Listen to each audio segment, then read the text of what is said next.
다 찾으신 줄 알고 한 목소리로 우리 44절 같이 함께 봉독하겠습니다. 시작. 천국은 마치 밭에 감추인 보화와 같으니 사람이 이를 발견한 후 숨겨두고 기뻐하며 돌아가서 자기의 소유를 다 팔아 그 밭을 사느니라. 아멘. 하나님 나라를 얻기 위하여라는 제목을 가지고 함께 말씀 나누겠습니다. 오늘은 추수감사주일입니다. 어느 나라 어느 민족이든지 이 추수 전후에 풍작을 기원하는 그런 감사의 의식들을 다 하고 있습니다. 우리 민족도 한 해의 추수 때에 이 풍작을 위한 의식들을 예로부터 많이 가졌었는데요. 특히 음력으로 한 해의 마지막 달인 이 섣달 날에 특히 비를 내려준다고 생각하는 신에게 제사를 드리는 영고제라는 것들이 있었다고 합니다.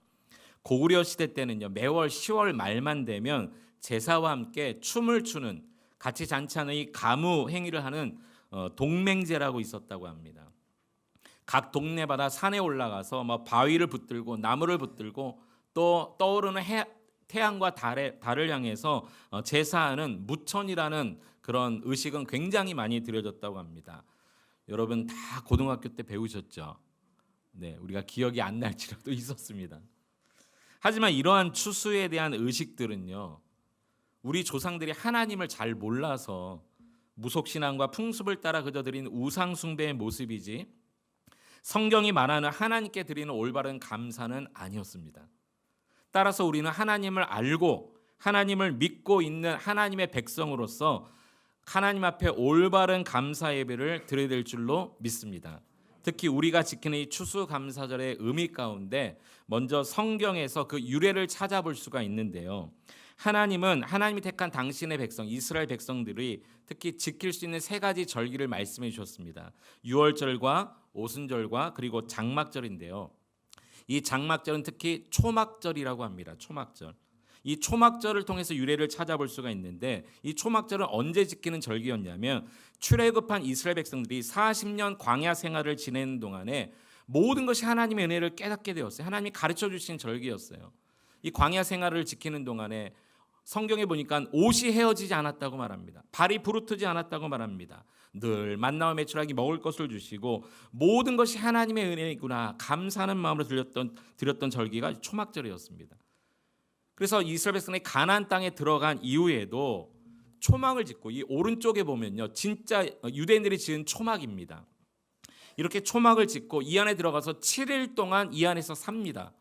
그 옛날 조상 때 힘들고 어려웠지만 하나님이 다 지켜주신 것에 감사하는 마음으로 일부러 7일 동안 이 안에 들어가서 먹고 자고 하면서 이 초막절 이 예배를 하나님 앞에 올려드리는 것이죠. 추수감사절에 또 다른 역사적 유래가 있습니다. 1534년 영국에서 종교개혁이 일어났는데요. 이 당시에 이 왕이었던 엘리자벳 1세 때에 그럼에도 불구하고 이 종교개혁이 일어났음에도 불구하고 성공회가 국교로 정해지자 하나님 신앙을 가지고 있었던 청교도들이요, 이 영국 교회의 이 권위주의와 불신앙적 정책과 행태들의 반기를 들고 일어섭니다. 하지만 수많은 박해를 받았죠. 그래서 이 영국의 청교도들이요 1606년에 네덜란드로 신앙적 망명을 갑니다. 하지만 거기서도 박해를 받아요. 어찌할 수 없는 사람들이 1620년 남자 73명, 여자 29명, 총 102명의 청교도들이 이 180톤급 메이플라워 배를 타고 미국 대륙으로 넘어갑니다. 가는 가운데 굶주림으로 사람이 죽습니다. 혹독한 추위 때문에 사람이 죽습니다. 질병으로 사람이 죽습니다. 102명이 출발했는데 도착할 때는 무려 49명이 죽임을 당하고 말았어요. 하지만 그 추운 겨울날 미국에 도착한 곳이 플리머드라고 하는 한 작은 동네였는데 설상가상으로 도착한 그곳에 그 원주민들이 인디안들이 그들을 위협하기 시작하는 거예요. 하지만 이런 모든 악조건 속에서도 실망하지 않았습니다. 절망하지 않았습니다. 왜냐하면 그들에게는 여호와 하나님을 믿는 이 신앙이 있었기 때문인 것이죠. 그리고 인디안들과 화친을 청합니다. 그런데 인디안들이 화친하고 난 다음에 뭔가 그들에게 주는 게 있어요. 뭘 주는가 봤더니 옥수수 씨를 줍니다. 감자 씨를 줍니다. 호박 씨를 줍니다. 이걸 가지고 심고 그 다음 해에 농작물을 거두게 되었어요. 그리고 화친한 인디언들을 초대해서 함께 그 기쁨을 나누며 감사의 축제를 드립니다. 모든 것이 하나님의 은혜이다. 우리가 오면서 질병으로 또 배고픔으로 또 풍랑 가운데 추위로 많이 죽었지만 그래도 하나님의 은혜다. 그들과 함께 잔치하며 예배를 드리는 이것이 추수감사절의 유래가 되었습니다. 이렇게 우리는 성경적 유래였던 초막절과 역사적 유래였던 이 영국 청교도들의 감사 예배로 인해서 오늘날 우리가 추수감사절 예배를 드리는 것이죠. 그렇다면 오늘 우리는 우리 마음 가운데 어떠한 마음으로 예배를 드려야 되겠습니까? 이러한 성경적 유래와 역사적 유래가 있는 것을 볼 때 겹치는 것이 무엇입니까? 하나님의 은혜입니다. 오직 하나님의 은혜구나. 여러분 한번 생각해 보세요. 지난 한 해뿐만이 아니라 여기까지 달면 여러분의 인생을 한번 뒤돌아보세요. 잠깐 한번 역사의 파노라마를 돌려보세요. 그래도 오늘 여기까지 오게 하신 누구의 은혜 때문에 여기까지 온 것입니까? 하나님의 은혜입니다. 몸에 질병이 생겼지만 그래도 여기까지 그래도 인도하신 분이 누구십니까? 하나님입니다. 가정이 무너지고 경제적으로 힘들고 때로는 먹을 것이 없어서 하나님을 애타게 찾기도 하고 자녀들의 일 때문에 눈물 흘리며 애타는 마음으로 달려왔지만 그래도 여기까지 지키시고 인도하신 것이 누구의 은혜입니까? 하나님의 은혜입니다. 오늘 모든 것이 하나님의 은혜임을 여러분 믿음으로만 고백할 수 있는데 환경을 바라보면 고백할 수 없지만 믿음이 있다면 고백할 수 있는데 이 믿음으로 온전한 예배를 드릴 수 있는 이 시간 될 수 있기를 축복합니다. 지난날 죄와 허물로 죽어서 영원한 멸망받을 그 일밖에 없는 우리들을 예수 그리스도의 은혜로 천국 백성 삼아주신 은혜, 오직 감사의 은혜 아닙니까? 그리고 앞으로의 삶도 하나님이 인도하실 것을 확신하는 마음으로 달려가셨으면 좋겠습니다. 그뿐이 아니라 하나님 나라의 백성으로서 하나님의 뜻을 이 땅에서 이루기 위해 우리에게 각자 주신 사명을 잘 감당하기로 결단하는 이 시간 될 수 있기를 축복합니다. 여러분 그런 의미에서 한번 질문을 던져보세요. 올 한 해 여러분은 무엇을 심었고 무엇을 위해 살았고 무엇을 얻으려고 달려왔고 그리고 무엇을 실제로 거두셨습니까? 하나님 나라 백성으로서 하나님 나라에 대한 소망을 가지고 하나님 나라의 것들을 심으며 하나님 나라를 위해 달려가고 하나님 나라를 얻으셨습니까? 아니면 그저 먹고 살기 위해 나의 일터만 생각하고 가정만 생각하고 자녀만 생각하며 물론 그것이 너무너무 중요하고 소중한 것이지만 그것만을 위해 살아온 내 자신은 아닌지를 돌아보셨으면 좋겠어요. 오늘 본문의 핵심은요, 하나님 나라에 대한 것입니다. 하나님 나라. 오늘 성경을 다시 한번 보시겠습니다. 천국은 마치 밭에 감춰져 있는 보화와 같으니 이렇게 말하고 있습니다. 천국, 하나님 나라를 예수님이 무엇에 비유했냐면요, 밭에 감춰진 보화라고 말씀하셨어요. 감춰졌다고 했으니 처음에는 알지 못했다는 거예요. 처음에는 몰랐습니다. 하나님 나라를 우리도 모를 수 있어요. 예수 믿고 신앙생활 하지만 하나님 나라의 개념을 모를 수 있어요. 그러나 가다 보면 처음에는 몰랐지만 감춰져 있는 것이지만 하나님 나라는요 결국 발견되더라는 것이죠. 여러분 하나님 나라를 찾으셨습니까? 하나님 나라를 발견하며 사십니까? 오늘 성경에 보니까 어떤 사람이 길을 가다가 저 밭의 한가운데 보화가 있는 것을 발견하고 들어가서 가만히 살펴보고 그것을 감춘 다음에 기쁜 마음으로 돌아가서 자기 전 재산을 다 팔아서 그 밭을 샀대요. 오늘 천국의 비유가 그것입니다. 중요한 것은 밭을 얻으려 함이 아니라 보화를 얻으려 함으로 밭을 산 거죠. 여기서 말하는 밭은요 세상을 의미합니다. 여러분 성경 36절 한번 보시겠습니까? 가라지 비유에서 이미 이렇게 말씀하셨어요. 밭은 세상이요 이렇게 말씀하셨어요. 성경 한번 보세요. 그 앞에 이 가라지 비유를 말씀하실 때 밭은 뭐라고요? 세상이요. 그러니까 여러분 여기서 이 밭을 얻으려 했다. 이 밭에 있는 보화는요. 세상 속에 감추어진 보화, 하나님 나라를 의미하는 거예요. 보화는 결국 하나님 나라거든요. 우리는 밭을 위해 사는 존재가 아니라 그 밭에 임하신 하나님 나라를 위해 그 나라를 사모하며 달려가는 존재라는 것을 잊지 않으셨으면 좋겠어요. 하나님 나라는 어떤 나라입니까? 예수님이 나의 구원자임을 믿고 나의 전생애를 그분께 맡기는 자가 비로소 알게 되는 나라가 하나님 나라입니다. 처음에는 살다 보니까 내 힘으로 사는 줄 알았는데, 나의 의지로 사는 줄 알았는데, 그게 아닌 것을 깨닫는 그 사람들이 얻어지는 나라, 그것이 하나님 나라예요. 아, 하나님의 은혜로 살게 되는구나 깨닫는 사람이 알게 되는 나라예요. 하나님이 오직 하나님의 뜻과 하나님의 방법으로 세상을 운행하시고 통치하시고 주관하시는구나 비로소 깨달을 때만 얻어지는 나라가 하나님 나라입니다. 모두가 교회 와서 앉아있다고 해서 다 깨달아지는 것이 아니에요. 살다 보니까 내가 넘어지기도 하고 실수하기도 하고 범죄도 하는데, 또 내 삶이 무너질 때도 많았는데 되돌아보니 하나님의 은혜구나 비로소 깨달은 자가 얻어지는 것이 하나님 나라에 대한 개념인 것입니다. 여러분은 밭을 위해 사십니까? 아니면 밭에 감추어진 하나님 나라를 위해 사십니까?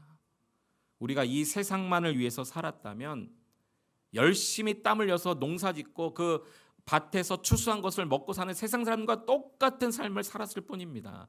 이 세상만 위해 살았다면. 그러나 오늘 여기 나오는 사람을 한번 보십시오. 밭을 사긴 샀는데 밭에 관심이 있는 게 아니라 밭 안에 감춰진 하나님 나라, 그것 때문에 기쁨으로 돌아가서 자기 소유를 다 팔아 그 밭을 샀대요.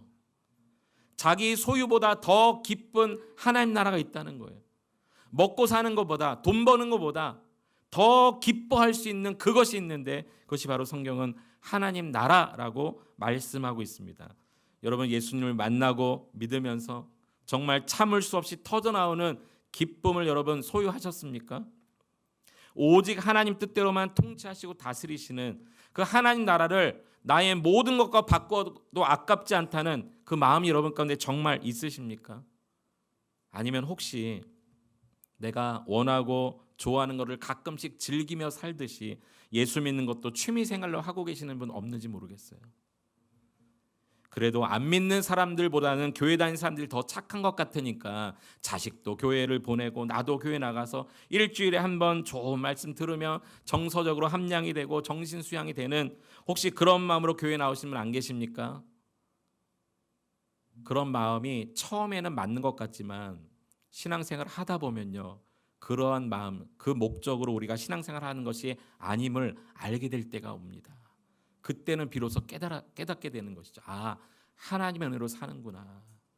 아, 나는 지금 밭을 위해 살았는데 그게 아니라 밭 속에 감춰진 하나님 나라가 더 귀한 것이구나 알게 되어지는 것이죠. 여러분, 나니아 연대기로 유명한 영국 소설가 C.S. 루이스의 이 천국과 지옥의 이혼이라는 책이 있습니다. 이 책에 보면요, 천국 문 앞에 서 있는 수위 한 사람이 나와요. 천국 문 앞에 서 있는 수위가요, 이 천국에 오는 사람들에게 계속 질문을 던집니다. 무슨 질문을 던지냐면요, 당신은 예수를 알게 됨으로 인해서 참을 수 없는 기쁨이 있습니까? 또 한 사람이 오면 당신은 예수님을 믿음으로 인해서 참을 수 없는 기쁨이 있습니까? 또 천국을 향해 오면 또 수위가 물어요. 당신은 예수님을 알게 됨으로 인해서 참을 수 없는 기쁨이 있습니까? 계속 물어요. 왜 천국 문 앞에 있는 수위가 천국을 향해 오는 사람들에게 이 질문을 던지는지 아십니까? 천국은요, 하나님 나라는요, 예수님을 알게 됨으로 얻어지는 기쁨을 모르는 사람은 절대 올 수 없는 곳이기 때문에 그래요. 이 소설 속에서 그 천국 문 앞에 있는 수위가 계속 그것 때문에 묻습니다. 예수님을 점점 알아가는 것이 내 인생의 최고의 기쁨이라고 고백할 수 있는 자만 이 문 안으로 들어갈 수 있기 때문에 묻는 거예요. 오늘 주님이 저 여러분에게 어쩌면 묻고 계시는지 모르겠어요. 너는 이 세상에서 이 세상에서 무엇과도 바꿀 수 없는 보화를 얻음으로 인한 기쁨이 있느냐? 예수님을 믿고 알므로 인해서 얻어지는 마음속 깊은 곳부터 나오는 기쁨이 있는가? 여러분, 다른 거 다 잃어버려도 그 기쁨을 소유하는 여러분 될 수 있기를 축원합니다. 비록 내 삶에 많은 것을 포기하고 내려놓는 헌신이 있다 할지라도 그 기쁨이 있어야 돼요. 그래야 하나님 나라를 소유하죠. 다른 거 다 포기할 수 있는 그 믿음과 용기가 그 기쁨을 아는 사람만 생기기 때문인 것입니다. 터키의 유명한 시인인 나짐 히크메트의 시집인 신과의 인터뷰라는 시집이 있습니다. 이 시집에 보면 이 주인공이요 신에게 묻습니다. 뭐라고 묻냐면, 신이시여, 인간에게서 가장 놀라운 점은 무엇입니까? 인간을 바라볼 때 가장 놀라운 점은 무엇입니까? 물어요. 신이 뭐라고 대답하는지 아십니까? 잘 한번 들어보세요.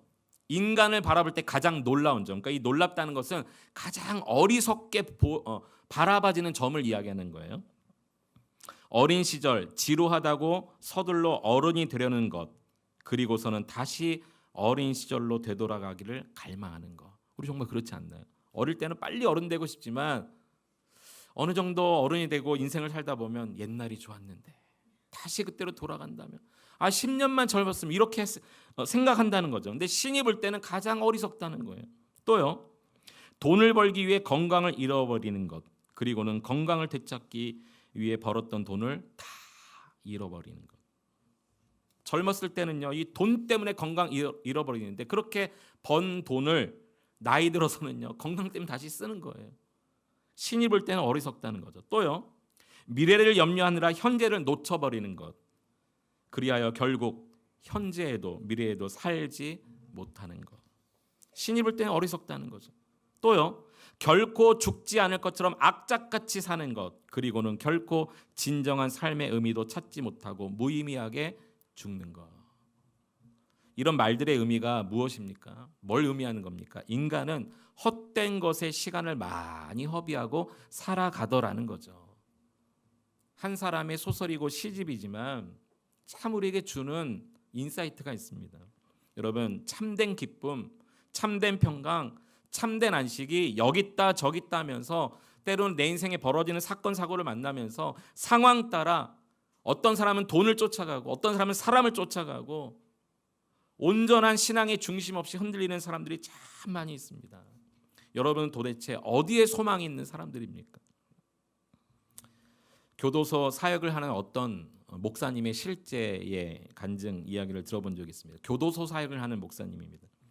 이 교도소를 왔다 갔다 하면서 재소자들을 만나고 이렇게 하다 보니까 교도소 안에 징역을 사는 사람들의 모습을 딱 두 부류로 나눌 수 있더라는 거예요. 한 부류는요, 교도소 안에 소망을 두고 있는 사람, 교도소 안에 소망을 두고 사는 사람이 있더라는 거예요. 또 다른 부류는 교도소 밖에 소망을 두고 사는 사람. 근데 이 교도소 안에 소망을 두고 사는 사람들을 가만히 보니까 이렇게 살더라는 거예요. 사식에 목숨을 걸더래요. 밖에서 돈 주고 누군가 사식 사 들어보낸 거, 여기에 목숨을 걸더래요. 또 죄수복을 돈 주고 좋은 곳으로 맞춰 입더래요. 특히 겨울에는 범죄율이 증가해서 교도소에 자리가 부족하대요. 왜냐하면 추우니까 그래도 하루 세끼 주고 따뜻한 교도소 안이 좋으니까 그렇게 범죄율이 늘어나는 거예요. 그러니까 교도소 안에 무엇인가 그 안에서 먹고 살고 그것에만 소망을 두는 사람이 있더라는 거죠. 반대로 교도소 밖에 소망을 두고 사는 사람들을 가만히 보니까요, 어떤 옷을 입어도 관계없어요. 어떤 음식을 먹는가에 마음이 빼앗기지 않아요. 누가 시비를 걸어도 그냥 큰 반응을 보이지 않고 조용히 지나더라는 거죠. 왜냐하면 그 사람의 소망은 교도소 밖에 있기 때문에 어떻게든 빨리 내가 이 밖을 나가서 다시 내가 나의 삶을 복구하고 재정비하고 어떻게 내가 사회에서 살아갈까, 거기에만 몰두하면서 기왕이면 안에서 기술 하나라도 배워나가려고 힘쓰고 애쓰며 다른 사람들과의 관계를 온전하게 하는 그런 사람들이 있더라는 거예요. 여러분, 교도소로 비유해서 조금 그렇지만 어쩌면 우리가 우리 인생을 이렇게 살고 있는지도 몰라요. 예수 믿는 사람들이랄지라도 이 땅이 전부가 아닌 영원한 하나님 나라를 소망하며 살아야 되는데 천국 가기는 소망하면서 천국에 대한 소망은 없이 이 땅에서 사는 사람들이 많다는 거죠. 여러분, 천국 가기를 소망하십니까? 그러면 이 땅에서도 그렇게 살아야 돼요. 왜 하나님이 이 땅에서 사는 우리들이, 아니 천국에 대한 소망이 전혀 없는 사람들을 굳이 하나님이 왜 천국에 보내셔야 하는지 모르겠어요. 이 땅에 살면서 천국에 대한 소망이 없고 그저 이 밭에만 관심이 있는데 왜 하나님이 그런 사람을 천국에 보내야 하죠? 천국에 대한 소망이 없는데, 다시 말해서 보화를 발견하고도 기쁨이 없는데 어떻게 그 보화를 얻을 수 있겠습니까? 이 보화는 하나님 나라를 말합니다. 혹시 예수를 믿고 하나님 나라를 경험해 보았지만 여전히 밭에만, 이 세상에만 관심을 두고 사느라 그 기쁨 다 잃어버린 여러 성도들이 있다면, 오늘 이 추수감사주의를 기점으로 해서 다시 그 기쁨을 회복하는 여러분 될 수 있기를 축복합니다. 우리는 이 세상의 삶에 만족하며 사는 사람들이 아닙니다. 땀 흘려 열심히 수고해서 돈 벌고 먹고 사는 거 너무너무 중요하지만 그것만을 위해 우리는 존재하지 않습니다. 세상이 내 뜻대로 돌아가지 않는다고 해서 어떤 사람들은 그래서 세상에만 관심을 가지니까 세상이 자기 뜻대로 안 돌아가는 것 때문에 분노하고요, 불평하고 원망하고 짜증내고요, 세상을 원망하기도 하고 때로는 우울감 속에 살아가기도 합니다.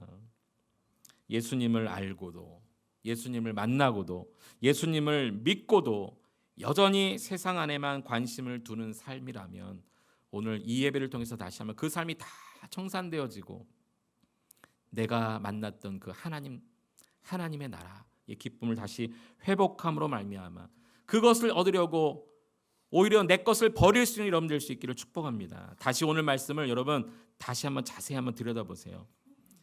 어떤 말씀을 하고 있냐면, 이 사람이요 자기 소유를 다 팔아 그 밭을 사느니라, 그렇게 말씀하고 있어요. 그 밭을 사느니라. 하나님 나라의 결론이 뭐냐면요, 밭에 감춰진 보화가 있다는 것이 아니라 그것을 알고 자기 것을 다 팔아 누군가가 그 밭을 어떻게 한다고요? 사느니라. 이럴 때 천국이 이루어지는 거예요. 보화가 있는 것은 알아요. 하나님 나라의 기쁨을 알아요. 그런데 사는 것은 없어요. 자기 것을 희생하거나 헌신하거나 내려놓는 것은 없다면 어떻게 천국을 누릴 수 있겠습니까? 오늘 이 예수님의 비유의 마지막 결론은요, 샀다는 데 있어요. 사느니라. 여러분은 남은 일생 하나님 나라를 위해 무엇을 헌신하시겠습니까? 무엇을 포기하시겠습니까? 무엇을 내려놓으시겠습니까? 여러분, 사느니라 이게 없으면요 천국을 누릴 수가 없습니다. 하나님 나라는 하나님이 왕이신 나라입니다.